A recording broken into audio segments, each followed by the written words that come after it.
Warren, thanks for talking to me. So I'm literally at day one of my Executive Athlete Club experience. You're out the other end of your 24-week program, and I believe you've signed up for another period.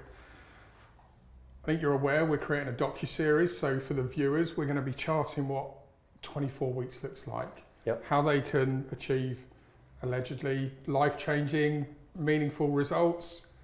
I'm really keen to understand about your journey. So I saw some of your data earlier, and it looks like you've gone through a monumental change in 24 weeks. Tell us about it. Wow, okay.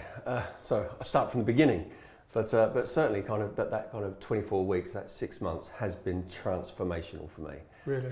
Just in the way that I feel, my health, how it's affected my family, my friends. But now you set your sights on higher things to achieve, you know. But just going back to your question was that, go back, why did it start? Where did it start? And it kind of started because I met Russell, right? And Russell was talking to me about, he knows my passion, which is snow skiing, right? He says, Warren, I know you love skiing. I go, 3 times a year, right? And he says, Warren, how long do you think you'll be able to keep this up? Right? I thought, yeah, good question. I thought, I don't know, probably till I'm 80, 85. And he just laughed. He says, but that's what a friend does, right? He tells you how it is, right? Looking at me now, right? I've lost just over 3 stone, right? In the space of just over 24 weeks, right? Now, when you look at that kind of that's over 20 kilograms. So when I was skiing, with literally 20 kilograms on my back, it's not until you pick that weight up you realise how bad that is. So every time I went skiing, probably on average skied 10 to 15 kilometres, and that is absolutely nothing. I'd always stop at the bars, always have a drink. I'd always be looking for a reason not to ski, even though I loved it. But that was more down to the fact that I just wasn't fit. And bearing in mind, I had 2 knee surgeries with a torn meniscus. So it's reaching a point in my life where I had to do something about it. And to kind of think to myself, hang on a sec, I don't want to get to like 70 or 80 and then realise it's too late to do something about it. So I'm 54. I've addressed it on 13th of February when this new journey started with AEC, and I just haven't looked back. But it is about how you feel, your health, but it's also about my son, he's 26, my daughter's 22. At some point, they're going to have children. I want to be a great granddad. I want to be a present granddad. I want to be there and do the sports that they enjoy and get involved. So it was a real combination that got inside my head, and thanks, Russell, for doing that, to challenge my thinking and to do something about it now. So that's when I joined the AEC and started the 24-week journey.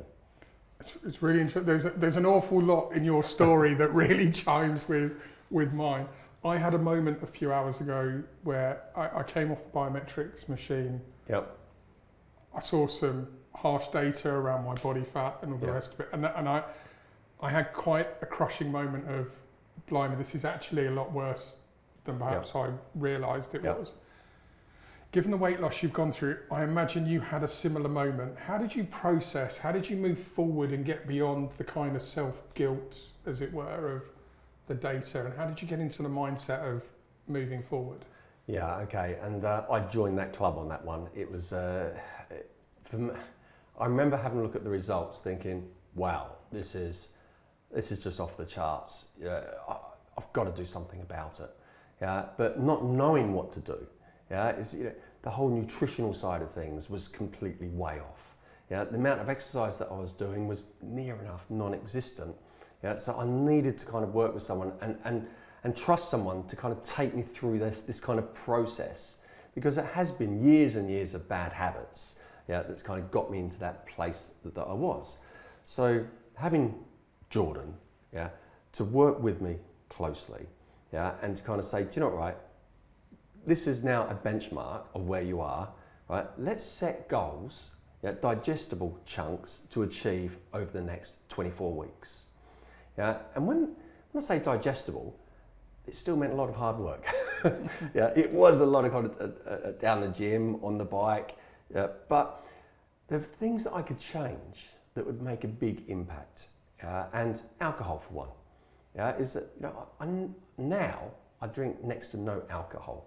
Right? If you asked me 6 months ago, right, would I be saying that? No chance. Right? But what I found the impact that it had on me was that I'd be making the wrong choices. I'd have a good drink, and after that, I want something to eat, and just drink more. Yeah. So, not saying I'm an alcoholic, no, not by any means. No, I can relate. I can relate. Yeah, but I'm more of a social drinker. Right? I think that's probably one of the things I'm most nervous about. And again, it makes it sound like I rely on a drink, but like any business leader, Yep. social events, networking, Yep. an awful lot of client entertainment. And I know the bad choices that I've made historically and how I've always been yielded to temptation. Yep. How have you found that change when you've been out with clients in a business setting? Has it been easy for you to do, or? To honestly answer that, I would say it has been relatively easy. Okay. But I have had the support, to make that change. Right. Yeah. And I was introduced to a psychologist, a sports psychologist through AEC, and I had a good hour with her. I think her name was Tracy. I can't exactly remember her name, but she talked me through why did I want to make this change in my life. She was really trying to get inside my head and find what the trigger points were. So when I was looking at making a bad decision, to make me reflect back on those points. And I carry around with me a piece of paper that consists of 6 points on, right? And it's these six things that make me look at it and go, I'm not going to make that bad choice. Because one on those lists was that after being halfway through the process, right, I was losing a lot of weight. Yeah, and I remember kind of walking around the pool feeling, for once in my life, I didn't have to breathe in. You might laugh. Right? I'm sure we've all been there. I'm there today. Okay, and I actually felt really good. Yeah. The confidence that was there. So I had that as down as number one. I actually started to feel good about myself and my physique. But another one was that there was a shirt that was in my cupboard. Right, and my wife kept on saying, clear out your cupboard, get rid of all your shirts, right? And I said, no, because one day I'm going to fit into them, right? So I'm going to keep them, right? And I put it on, and it fitted me. Outstanding. Right? So I put that down. So I was building these kind of lists of things, which I've talked about the skiing, talked about being there for future grandchildren. All that just puts you back in the zone, when you're thinking about making a wrong decision. And whether you fancy that nice cake or you fancy that full English breakfast in the morning, it's like just bring it out your wallet, just have a quick look at it, and one of those just switches you on, and you make the right choice. So in that kind of way, I think the hardest one though was the alcohol, without a question, because I'm very, very busy. I'll take clients out, I'll take suppliers out, I'm out with kind of friends, I'm out kind of networking, and everywhere you go, that's it. There's alcohol, right? So, but also what was hard was with my wife. Is that going out and having a couple of bottles of wine. When I was going out now, I said, Claire, I'm going to start taking it easy on the alcohol. Right, I'm only going to have one glass. Right, I had one glass of wine. She didn't think I was being serious. Right, and then I switched to sparkling water. And she then kind of turned and said, well, you're not drinking. I said, well, I don't feel that I need to now. And we carried on kind of talking, and then come up again in conversation, right? And I said, but hey, is it changing me because I'm not drinking? She goes, well, no, you're still the same person. You still say the same kind of, good conversation.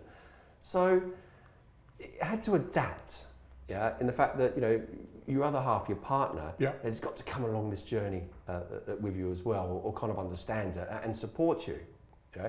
So I think that was probably one of the hardest points. But then once you've overcome that, when you are going out with people from work or clients, or you're at a networking event, they've got sparkling water there. They've got water. You don't need to kind of drink it. But I remember in the early days when I was going through the stage of this transformation, I felt as though I needed to have a beer in my hand. Just order non-alcoholic beer. Okay. Okay. And Heineken Zero, nice kind of beer as well. And no one asks you then. If you've got a pint of non-alcoholic beer, no one asks you, do you want to have a pint? You say, no, I've got this. So you just got to find kind of working mechanisms, that make it work. Yeah. One of the other instant thoughts I had when Jordan and Russell started talking to me about the 24-week program was, have I got enough time in my schedule to fit this in?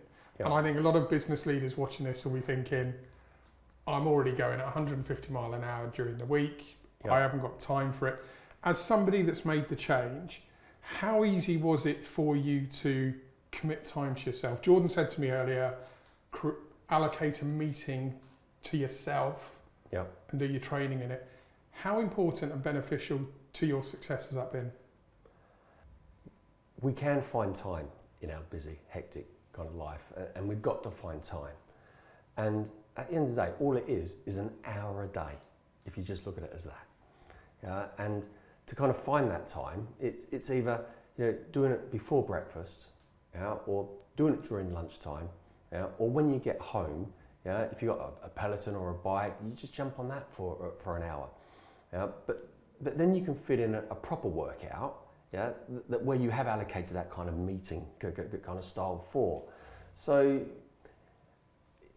to begin with, it was relatively hard, but like all business kind of people, or successful businesses, the owners, the directors tend to kind of work with some kind of networking group or mentor. You make time for that. Yeah. So you make time to be as good as you possibly can in your business, but you've also got to kind of find that time to keep your health. Yeah. I've heard you speak a bit today about the data, and it was one of the things that I was drawn to. It was in my business. We use data to inform how we operate, how we impact customers. It has a huge role in what we do professionally, but I've never looked at how the data can help me. Yep. I'm also a little overwhelmed by the amount of data there is there, but Jordan seems to do a really good job of narrowing it down to the information that you need. Yeah, do you know what, right? He's done a fantastic job of that. You are right, it can be kind of overwhelming, the numbers, right? But he's just brought it down into a single app that's on my phone that helps me record the food that I eat, the drinks that I'm consuming, and that takes care of all of the metrics. Yeah, and even all the workouts that I do is also in the app, and how to do the workout. So I can do a workout at any time I like. Yeah, and Jordan has got complete access to all the information that I'm feeding back through, even just wearing the My Zone. So he's keeping track of what workouts I'm doing, how my heart rate's kind of doing, because there was a point during that process of those 24 weeks where I wasn't shifting weight, right? But then when you look at the numbers and the data, he very quickly kind of worked it out. So, right, let's adapt, let's change, now do this. And then the weight was falling off me again. Brilliant. So I would have never have recognised that, trying to do it myself. But no, the data is important. Yeah, the data can be complex, but that's what, Jordan, that's what kind of AEC do. And all I've got to do is just follow a program. Couldn't be easier than that, really. I'm guessing if anyone was watching this and their question was, should I do this? I'm guessing you're going to be saying absolutely. Yeah. Absolutely. Do you know what, Robert? For me, it has been a game changer. Really? In two areas. One, yes, from a business, it's given me so much more energy, so much more drive. When I'm in meetings, I'm far more present and I'm just more switched on. Mental acuity's firing. Yeah, it really, and I really have noticed that. Yeah, and the other side is it's my health. Yeah, is that I had a vitality health check yesterday. Yeah, I'm green in all the areas now. I mean, that is just unreal. Yeah, I would never have. I can only dream of that outcome. I was a bit red this morning. You'll get there. That's for sure. Warren, look, really good of you to talk to us. That's actually given me a lot of confidence in sort of staying with the journey and having faith in it. Is there anything across the 24 weeks that I need to be looking out for as maybe something that's going to be challenge? Am I going to have dips? Are there things I'm going to find really hard? Yeah, you will do. Yeah, you will have dips. Yeah, but because of the data that Jordan receives from you, from either wearing your Aura ring, so he knows your sleep pattern, from your MyZone, he knows how hard you're actually kind of working out, yeah, and what you're recording and what you're eating, you've got to be honest, yeah. You put the information in, and if he thinks you're kind of going a bit AWOL, he will call you, right? He will message you on WhatsApp, yeah. And I remember one time I was going to a restaurant, right, and I phoned Jordan. I said, Jordan, I've had a look at the menu, right? I said, I can't find anything on there that's going to be healthy for me tonight, right? So I'm just going to kind of just go with it. He goes, no, Warren. He says, send me over what restaurant you're going to. So I WhatsApped over to him. He contacted the restaurant, right? Looked at and asked some questions. He emailed me back. He goes, Warren. He goes, not emailed, so WhatsApp me back. He goes, Warren, steaks. Ask for them without the butter. Yeah. Forget about the chips. Go for the vegetables. Unfortunately, the vegetables are done in butter. You can't help that one, right? He says the desserts. There's nothing there good on the dessert front, but he says, I know you like a coffee, right? So just have a coffee for your dessert, because that'll make you feel as though you've had something sweet. Yeah, and that's the kind of level of contact that you want to work with someone. Yeah, and look, the results work for me. So if it works for me, it is going to work for you, and you're going to enjoy that journey. It is the first couple of weeks are going to be hard because your bodies will be adjusting, but 6 months on, 24 weeks on now, honestly, when people see me, they haven't seen me for a long time, they almost don't recognise me, because I've lost the fat, I've put some muscle on, but just the energy levels in myself is noticeable. So it's going to be a great journey you're on, yeah. And trust me, when you look back over the 6 months, you're going to think, how the hell did I get myself in that kind of condition to where I am now? So there's no going back now, and I don't want to go back once you've experienced this new Wazza 2.0, which Jordan's kind of nicknamed me. Warren, I'm so pleased we got to talk today. Thank you so much for coming and having a chat with us. No problem at all. It's been a Good pleasure. man, thank you.